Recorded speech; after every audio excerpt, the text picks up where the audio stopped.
Anyways, Dave Griscom, get in here with some Texas, man. What do you think? We got some questions. Yeah, well, we have a few. Let me. I don't know. Let me start. So we have a lot of questions for like book suggestions. So this thing I could just sort of like ask those sort of rapid fire if anyone had any ones for them. Okay.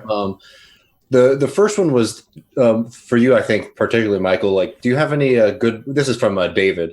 Do you recommend any books on Lula?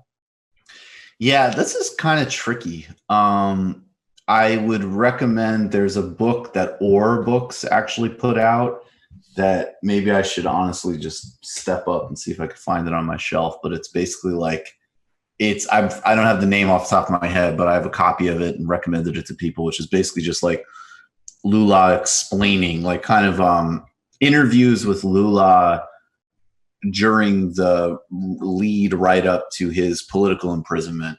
And it was sort of, I think it's called Why I Was Condemned. Academically, there's a book that came out in 1992 called The Workers' Party and Democratization in Brazil. I think Perry Anderson's long-form essays in the London Review of Books are decent. Actually, I just got that yesterday. Oh, there you go. Oh, wow. Brazil Apart. Yeah, and there's one other book. I apologize. What I do promise, so those are good places to start, but what I do promise, and I know I've done it before, is that this week I'm going to do a general stream. And honestly, guys, I think I'm not going to volunteer you guys, but if you guys are moved to do this, I think it would be great if the three of us did this at different points. But I'm going to do just pure, recommend 4, 5, 6 books stream this week. But that's how I'd get started on Brazil. Yeah, that sounds. Yeah, that was my only suggestion too. Is the Perry Anderson, who I think is good on a lot of different. Yeah, I have some, a few things, but I think Perry Anderson's basically pretty good for tracking this stuff. Yeah.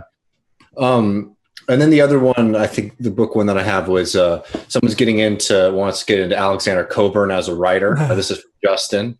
What's a good book to start with? I'm ready for this answer. I know Michael's been reading this as well.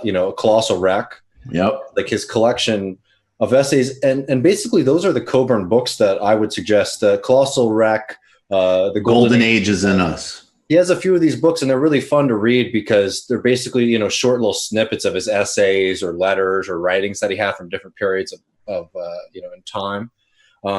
It's really cool because you get to see his perspective, but you also get to sort of track like these major political events as they're going on, like the election of Bill Clinton, what people on the left were saying, the invasion of Iraq.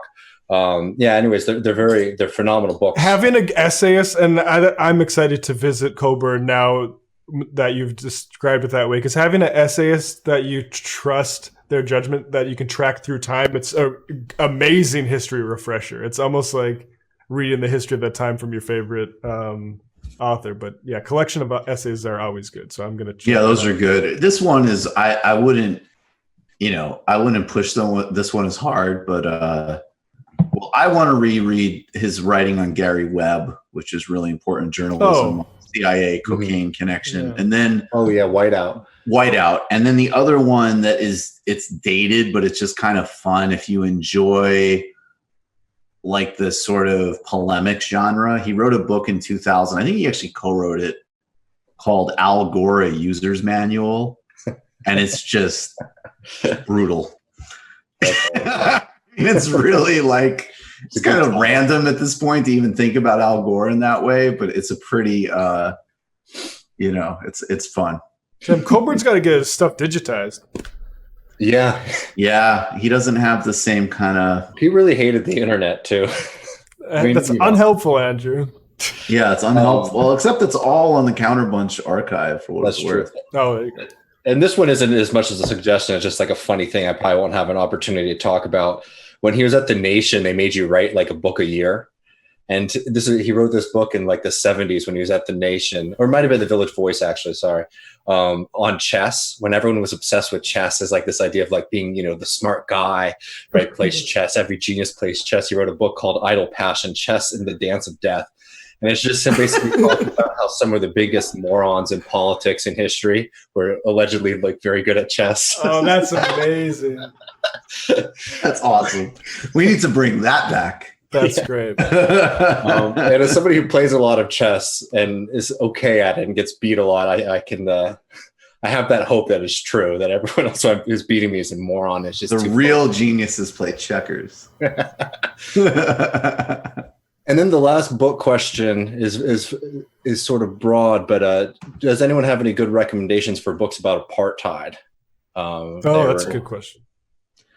Apartheid. That's it reflects apartheid, but I really like this book. I know I've recommended it before. Thabo Mbeki, The Legacy of Liberation, Thabo Mbeki and the Future of the South African Dream. Thabo Mbeki is a very fascinating political figure to me. I mean, one that there's a lot of legitimate critiques around, but also I think some important defenses. And again, just generally a fascinating person.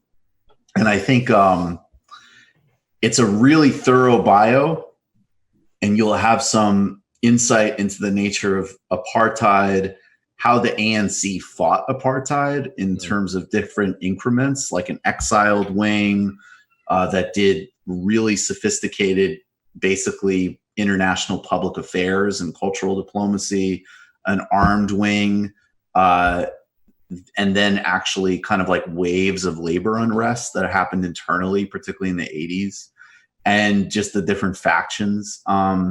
And then, some sense of the ANC itself. So I might actually start there. And then, one of the things, and then I'll recommend, this is just a little slice of it, but there's this decent movie called Endgame about one of the different negotiation processes that was involved in the end of apartheid, and maybe also Ronnie Kasril's autobiography as well. But this is another one I'll look into, but those are off the top of my head. Oh, awesome. Yeah, well, unless Matt, did you have any? No. Then I guess like that's the book section. Somebody asked about Library Corner. Soviet Union history. Oh yeah, actually you're right. Somebody. Do you have any on those, David? I don't have any good thoughts on that. Those are tough to find. Like, I can get back to somebody on the Cuba books. I have a few that I've gone through in the past that are they're difficult, obviously, because a lot of the people, especially in the West, you write about them or writing about them, to be against them. And then there's also, another section of people who are just like complete ideologues, and they don't deal with those countries in their full complexity. David, do you have a read on the big popular Stalin books by Stephen Kotkin? Not in particular, no.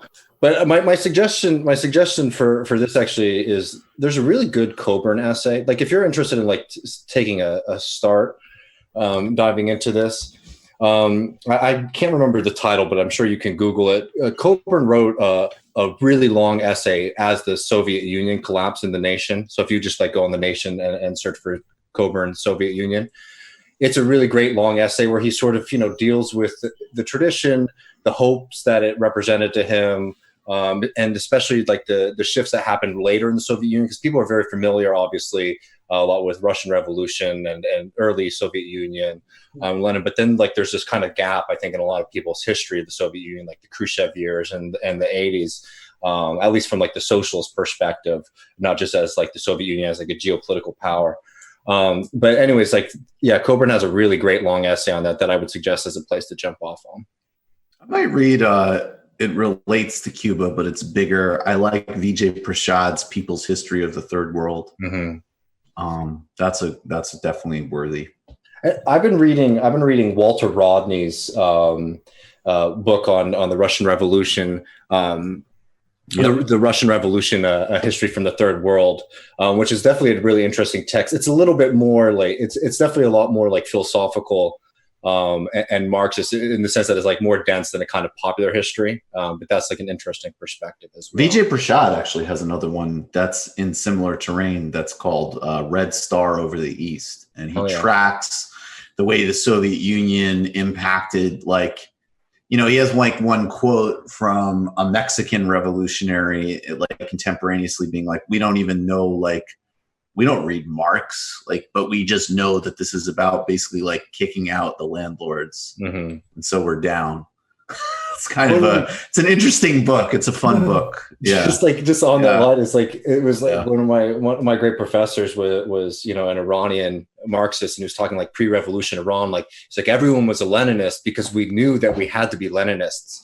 Because like being Iranian, right, in that part of the world, if we don't make the revolution happen, it will never happen for us, right? We don't live in like a Germany where we could just sort of expect the evolutionary arguments of socialism didn't seem that viable, obviously, for people, you know, as the subjects of empire. I will say on the flip side, and I would recommend, and I can't wait to have him on TMBS, but on Jacobin on Saturday, Ann and I interviewed John Nichols, and I'm a big fan of John Nichols. Like, in the same, I'm a big fan of Harvey K. Obviously, I think it's really important to understand the American radical tradition. And he was talking, and his new book is about Henry Wallace, who is a fascinating American figure. I mean, he's, you know, Roosevelt's vice president and represented unapologetically the left of the New Deal and all of the great things about the New Deal, including, you know, he was muscled out and absolutely hated by both the bankers because he wanted to push the New Deal much, much further, and by the Southern apartheidists because he was contemporaneously and clearly anti-segregation and racism. He called people mini Hitlers, and connected the defeating of racism in the United States with the defeating of fascism worldwide. But we talked a little bit in the book, in the interview, about how, like, this whole Midwest populist tradition, which is a really powerful and only recently kind of snuffed out American tradition that we need to revive, that encompasses Democrats and Republicans and socialists like Eugene Debs and really powerful trade unionist movements. And he was saying, like, on some level, it's just really intuitive, which is that basically after the 1848 uprisings, a fair amount of German and Swedish and other continental Europeans who they had read Marx, they were very strong about trade unionism. They came into places like North Dakota in particular, which Nichols was essentially like bank-owned feudalism. And they were, you know, deeply passionate about America and the opportunities that it had for them. And they were also, you know, they didn't leave their politics behind. And that's one of the engines of American history in a very positive sense. Before North Dakota was a state, it was known for like the deployment of these giant harvester machines. And actually there's a Cass County, I think. There's a town. I've been out in North Dakota for so long, I'm forgetting what it is, but it's just west of Fargo, Castleton. That, like, it's like the Ohio of North Dakota, where all these governors always come from Castleton, and that's where the original giant harvester operations were, even before it was a state. And and we eventually got the Bank of North Dakota, which great accomplishment. Paid my way to go to study abroad. So yeah, there you go. You know, just if we're going into that part of history, like, this has been what I've been interested in primarily. I've actually been moving away a lot from, you know, obviously I always am good to go back and read, you know, Marx and those people that are very important to me. But, you know, I've been thinking a lot about what happened with Bernie Sanders in particular, like what we should be doing next. So I've really been wanting to, I've been revisiting like the American populist movement, because it's endlessly fascinating.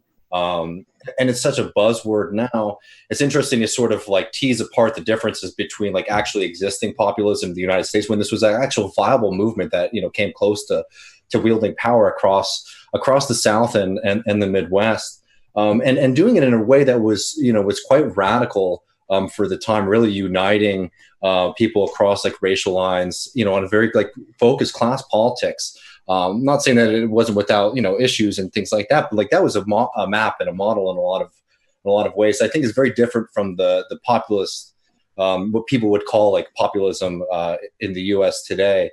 But it's really interesting to see that, you know, what really worked with people was the very clear distinctions of making it clear to people. I don't know if it was clearer then, or if it just seems clearer now to us because we have history on our side, that like working people, particularly like farmers, people who didn't have access to the banking system, were basically all indebted to a small class of merchants.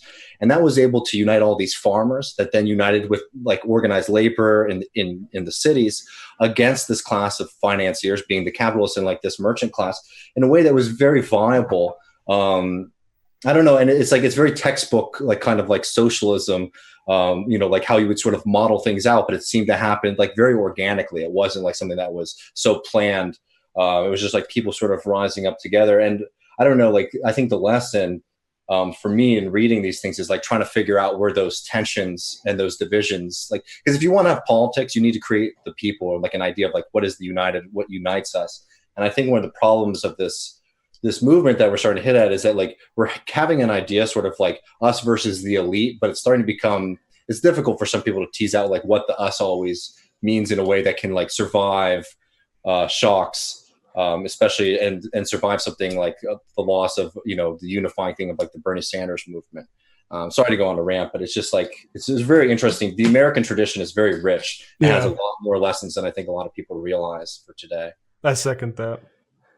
Yeah, and what I like about that too is, and this is sort of, when maybe I'll come up with a better slogan than cosmopolitan socialism, which just is exactly what we should take to the fucking heartland. But I think all, self-deprecating aside, I think that I want to double up and really reinforce getting away from slogans and utopian nonsense that repulses people, and I think creates just totally unnecessary barriers to forming